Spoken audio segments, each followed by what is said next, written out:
So, how does one become a master sommelier? Number one, you need to have a certain element of competitive spirit and obsessive compulsive sensibility.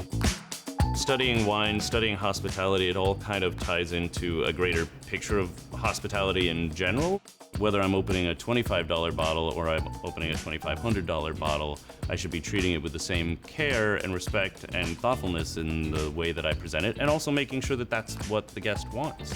Or it's finding them the right shot of bourbon. I find that those are actually not totally dissimilar. It's just scales of economy. My name's David Keck, and I'm a partner in Goodnight Hospitality in Houston, Texas.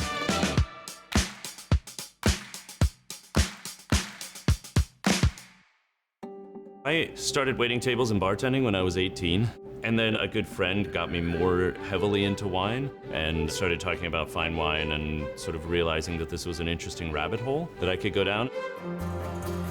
I actually moved to Houston to go to Rice and do my master's degree over at the Shepherd School of Music.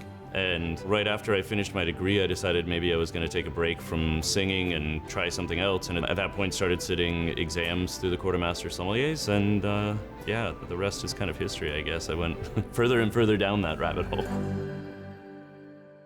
Goodnight Hospitality is a company that we started 3 years ago now.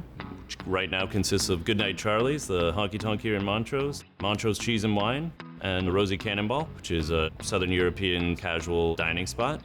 For a visitor at Montrose Cheese and Wine, they can walk in and talk to a cheesemonger and shop for cheese to go. Or honestly, they can sit and have a cheese board and a glass of wine, or buy a bottle at retail price off the shelf and drink it there. As Rosie Cannonball opens at 5 o'clock for dinner, it becomes kind of the area for people to wait, with more and more people sitting and enjoying and standing around with glasses of wine, and when the weather's nice, sitting outside. With Rosie Cannonball, we really wanted to do food that was comfortable, that people could eat every day, that was healthy. We really wanted to focus on this live fire element, so we have the wood-burning pizza oven, which is beautiful, and then a wood-burning grill.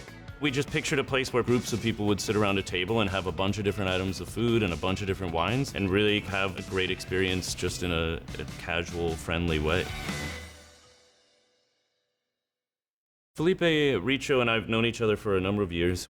He's actually very influenced by his Italian heritage, and so all of his food is delicious and often very ingredient-driven and not overly complex, but driven by a very serious philosophical underpinning.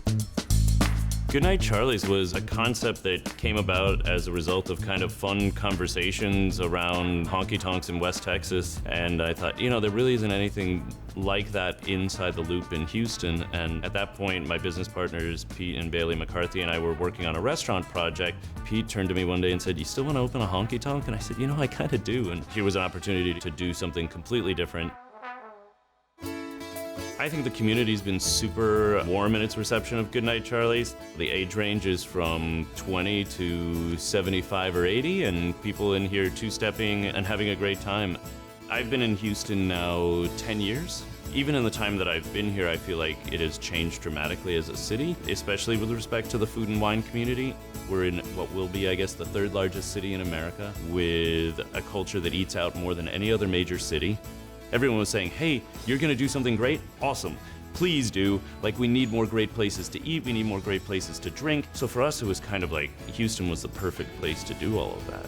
So it's amazing to look at this company now in the context of where we started, which was 20 employees in a honky-tonk with bartenders and a small kitchen staff, and now we're close to 100 people. 2 years ago, it was just a few of us looking at building this thing and seeing how the construction was going, and pretty short meetings overall. And now, they're 4-hour partner meetings on the weekends trying to wrap our heads around all of the moving parts, which is simultaneously very exciting and mildly terrifying.